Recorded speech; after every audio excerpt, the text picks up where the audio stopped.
Hello class, today we are going to talk a bit about in-text citations, quotes, and paraphrases. So as you move forward with your academic writing journey, more and more often you're going to make sure or have to make sure that you support any claims or arguments that you're making with evidence. And often this evidence comes in the form of either direct quotes or paraphrases of other materials you've read or scholars you've read that have written on the topic that you're writing on, etc. Now, anytime you paraphrase or use a direct quote of someone else's work, you need to attribute that work to them in two places in your paper. The first is directly in text, meaning that directly after you use a paraphrase or a direct quote, there's a parenthetical citation, meaning in parentheses after that, you're going to have information about that source. Additionally, you also have to have an entry on a works cited page because we are using MLA format in this class. So at the end of the paper, you will have works cited page or pages, if you have several citations in your paper, that enumerates in alphabetical order all of the sources that you have used throughout your paper. Okay. Now I'm going to have another video that talks more about the works cited page in particular, but today we're going to work on the in-text citations and working with the best practices around the use of direct quotes or paraphrases as evidence. Okay, so just some general information first. Anytime that you use a quote or a paraphrase, as I mentioned before, you need to make sure that you have what is called a parenthetical citation. Now, this means that after you paraphrase or directly quote something, at the end of that sentence, you're going to have in parentheses information that allows your reader to know more about the source that that paraphrase or direct quote came from. So let's say, for example, that we have a direct quote that says, some argue that, quote, X, Y, and Z are going to happen, end quote, if we do not start creating a solution to the problem. Then in parentheses, I'm going to put Smith 29 and then end my parenthetical, but a period. Okay. So you'll notice the parenthetical goes inside of your punctuation. So the punctuation comes after. Okay. Now what I've included there is the last name of the author and the page number from which I got that direct quote. Okay, you don't need a comma, you don't need anything else besides the last name and the page number. Okay, now if I were to paraphrase, for example, here's an example of how I might paraphrase that same exact information. Okay, so I might say something like, some argue that there will be several consequences if we do not start creating a solution to the problem. Smith 29 in parentheses. Okay, so the parenthetical there is the same. Okay, it's still, you use the author's last name and the page number off of which you got that particular bit of information. Now, there are some ways that you can get around what is in the parenthetical. For example, if you invoke the author's name within the sentence that you use the paraphrase or direct quote, you can omit the author's last name from the parenthetical and just include the page number. So for example, using some of the quotes from before, so I might say something like, Smith argues that, quote, X, Y, and Z are going to happen, end quote, if we do not start creating a solution to the problem. In parentheses, I'll put the page number 29, period. Okay. Remember, always use the author's last name or full name when you are invoking the name in your sentence. Okay, so you would never say, if let's say the author's full name was Robert Smith, you would never say Robert said blah, blah, blah, right? Robert or using the first name of the author is too informal in an academic paper. Okay, you want to err on the side of formality when you're writing in academic contexts. So instead, you would either say, Robert Smith argues that, include your text, right? Or Smith argues that, blah, blah, blah, right? So either the full name, the last name, but never just the first name. It's just too informal. Now keep in mind, if you use information that is spread across several pages, then you would do it as such. For example, some argue that there will be several consequences if we do not start creating a solution to the problem. Now let's pretend that this information comes across on page 29 through 31, and page 35 also makes that argument within the context of whatever you're pulling this evidence from. So then what you would do is you would write out your paraphrase or your direct quote, and then you would put Smith, 29 through 31, comma, 35. So what that denotes to me, your reader, is that you received that information from or pulled that information from pages 29 through 31 and page 35 of whatever source text you are using. Some people might have questions, well, what if I'm reading something that doesn't have an author listed? This will happen from time to time as you are working on academic work. So if for some reason you have something, let's say like a web page that you have pulled information from that doesn't have an author listed on the page, what you'll do is use the name of the page. So you might go to a web page and it might say, about the author, and then have information about an author or something there. The name of that page is about the author, right? So whatever the heading on the top of that page is what you will use. The same is true as if you have like an anonymous poem or something like that. You would just use the name of the poem in quotation marks in your parenthetical. So you might have something like, the Office of First and Second Year Experience wants all students to know that they are, quote, invited to join our common reading experience, end quote.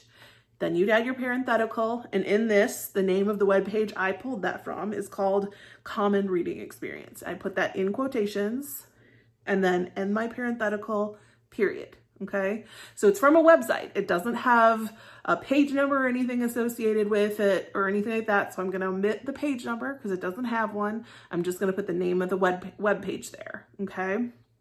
When you make your works cited page, again, I'm going to make another video that talks a little bit more about those later. That common reading experience, the name of the page is going to be listed and easily able to be found and then associated with that quote for your reading audience once your paper would be put together completely. Remember, if you're working with something that doesn't have an author associated with it, but the title is really long or something like that, you are allowed to abbreviate it some. So let's say if it was called Common Reading Experience and the Best Practices of College Education Reading Programs or something, you could just pare it down to Common Reading Experience, right? But only do that if it's a really, really, really long title, and always make sure that it's obvious to your reader when you pare it down for the in-text citation, that they're very easily able to pair it with the citation that as it appears in your works cited page, right? So you want to make sure that they can easily, that's kind of the use in some ways of the parenthetical citations in your paper, is so that way your reader can look and see who it was from and then easily go to your works cited page to find that source and more information about it, because your in-text citation does not include as much information about your sources as the works cited page will.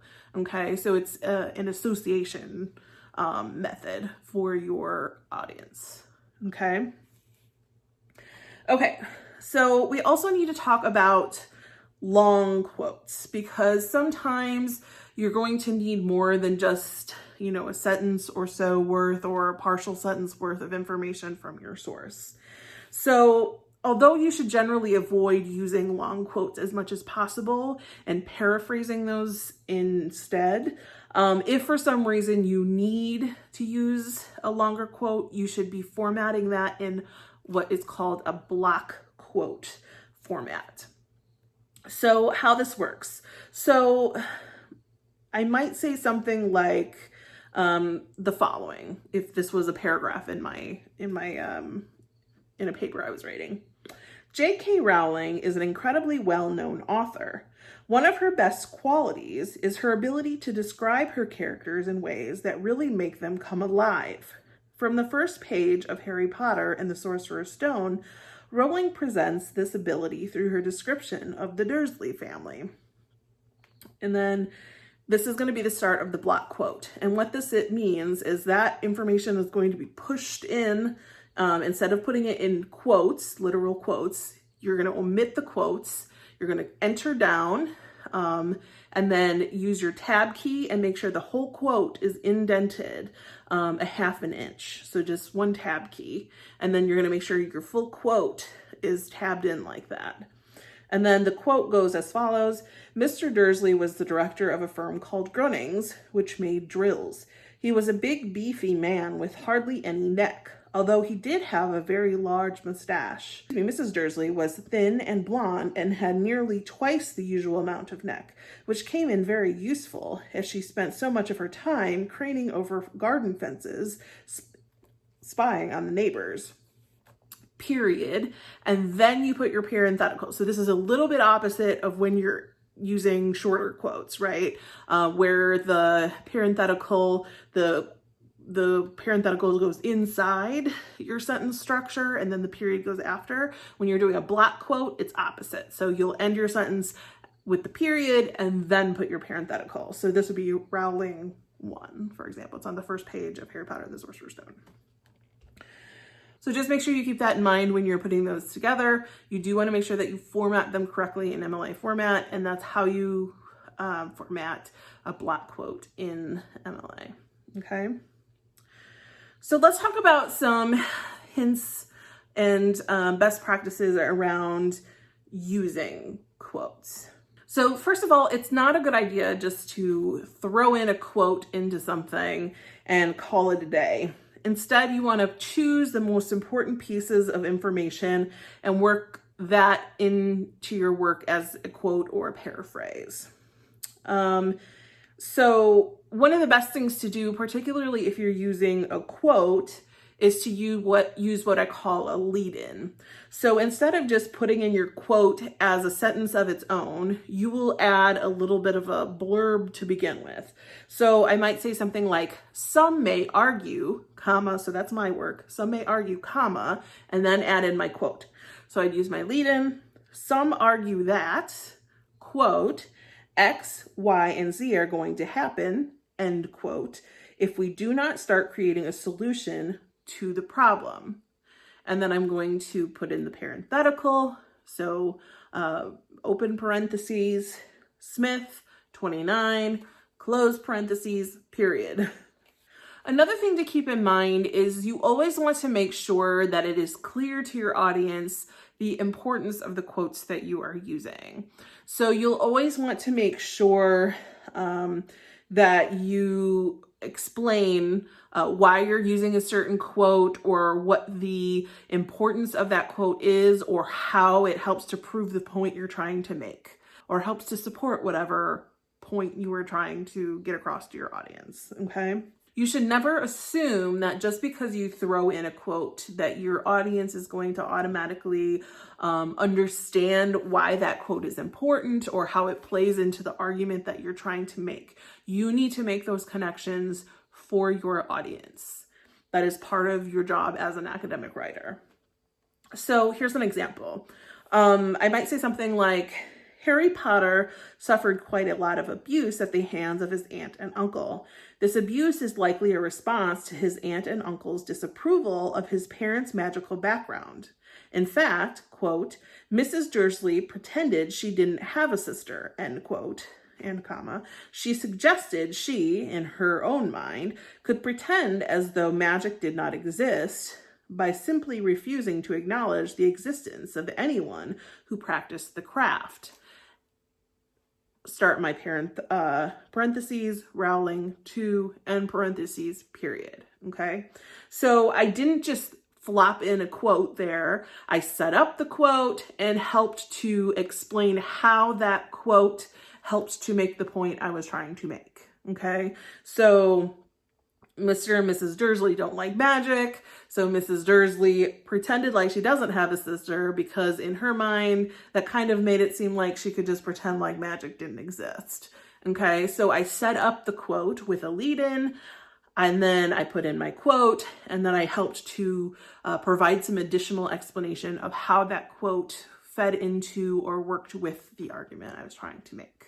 Now, there are also going to be times where you find that there's a big chunk of information and you only need small bits of the information, but not the entirety of the quote, which means there might be some superfluous or extra information in a quote if you pull it wholesale, right? So you might only need bits and pieces of the information in that block quote. There might be some additional information that's just kind of extra. You don't necessarily need it. It's kind of extra, right?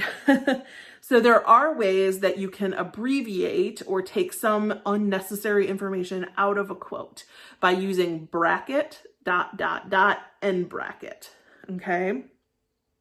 Now, let's say, for example, that I have this original quote and it states, and let's say that I say something like, the author notes that, quote, Marie was unable to locate her beach umbrella. She looked all over her house, garage, and even the shed behind her house. All of this was to no avail, so she purchased a new one on the way to the beach. End quote, open parentheses, Jones, 88, close parentheses, period.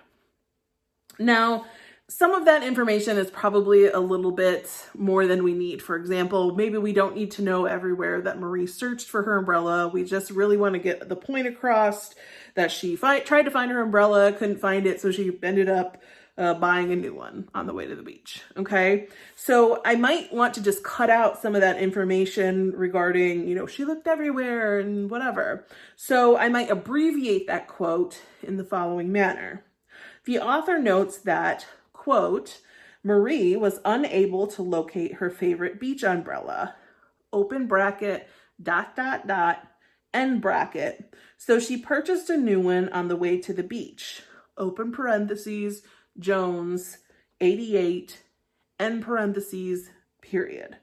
Okay, so I've got my parenthetical at the end there, but I've also noted to my audience or made it apparent to my audience that I have left information out of that quote that originally was there with that bracketed ellipses. Okay. When you use that bracketed ellipses, it notes to your reader that there was some more information in the sentence that I have left out. Okay, so anytime you want to cut a direct quote to limit it to just the information you need, so you have to take out some bits in between, you're going to note that exclusion by using the bracketed ellipses. Okay, and you should always do that anytime you leave out pieces of information. Okay, when writing in MLA, it is recommended that you use present tense. So sometimes that might mean that when you pull a quote from something that's using, say, past tense, you might need to update the tense that the quote that you're using uses. So what you will have to do then is anytime you have to make a small change to a quote, for the purpose of, say, updating the tense to match the tense that you're using in your essay, you also need to note that for your audience. So you'll notice in that old quote, Marie was unable, so that's past tense. She was unable to locate her favorite umbrellas. She looked all over, past tense, right? But if I'm writing something in present tense, I need to make sure the tense in my quote matches the tense of the piece that I'm writing, which will usually be present tense if you're writing in MLA format. So I might have to make some adjustments to my quote. So I might say something like, the author notes that, quote, Marie, and here where the word was, I'm going to put bracket, is, end bracket to update the tense. So because I have put it in brackets, that indicates to my audience that that is a change that I have made as the author of this paper, and it did not appear that way in the original text. Okay, so I might say something like, the author notes that, quote, Marie, open bracket, is, end bracket, unable to locate her favorite beach umbrella, open bracket, ... end bracket. So she purchased, bracket, ES, end bracket, a new one on the way to the beach. End quote. Open parentheses, Jones, 88, end parentheses, period. Okay, so what this does here is it notes all the changes that I've made to the sentence. So I've not only changed the tense on a couple of the words to match the tense of my paper, but I've also omitted some pieces of that original text as well by using the bracketed ellipses. Okay, so my sentence then reads, without all my dictation of all the separate stuff. The author notes that Marie is unable to locate her favorite beach umbrella, so she purchases a new one on the way to the beach. Jones, 88. Okay. So another thing that you should keep in mind when you are using quotations, and this is an important one because it errs on ethics concerns. You should never, ever use a quote or paraphrase in a way that changes the meaning or misrepresents the author's original work or idea and suggests that it says something that it does not, or means something that the author did not mean, okay? So if I have an example, so let's say that I'm reading from a book and there's a passage that says, Mrs. Potter was Mrs. Dursley's sister, but they hadn't met for several years. In fact, Mrs. Dursley pretended she didn't have a sister because her sister and her good-for-nothing husband were un-Dursleyish as it was possible to be. Rolling 1 through 2. Okay, now let's say that I was writing a paper about how good sisters act towards one another in a certain story or in a certain series of stories. And it would be beneficial to me to represent Mrs. Dursley as being a good sister to her magical sister. Now, I could, but shouldn't, misrepresent what J.K. Rowling actually stated, right? So I could potentially take little bits of this, misrepresent the quote, and make it seem as though Rowling said something she did not. For example, although Mrs. Dursley didn't always get along with her family, she never, quote, pretended she didn't have a sister, end quote, because family has always been important to her. And then my parenthetical Rowling too. Now see here that although I did take a quote from the snippet that I read you, that quote specifically being pretended she didn't have a sister, I used a real quote and the way it appeared in the text, but I have used it in a way that misrepresents what the text actually said, right? The actual text tells us a very different story. In fact, the real direct quote in its context tells us actually Mrs. Dursley did pretend like she didn't have a sister. So the way that I have used that bit of information in my quote misrepresents what Rowling actually said and the sort of idea that Rowling was trying to get across. This is unethical, and you should not do this in your papers. If you read something and just because, a snippet of it might actually support your claims, if that snippet only supports your claim, if you use it out of context, then you should not use it. You need to find things that actually support your claim in context. Okay, so don't ever misrepresent a quote or try and argue that it means something that it does not, because that is an ethics issue. Okay, I would argue it's very likely that if you got caught doing that, you know, there might be repercussions on, you know, the academic side of things. So I would just recommend, you know, not doing that. Okay, so I hope this was helpful. If you ever have questions, I'm going to put a cheat sheet in our Blackboard that kind of represents some of these ideas. So it's kind of an easy, you know, quick look up on how to format these things and whatnot. But let me know if you have questions. I'm happy to answer them. And I suppose with that, I'll just say thanks for watching. Make sure that you watch the video about your works cited page for MLA formatting as well. Okay.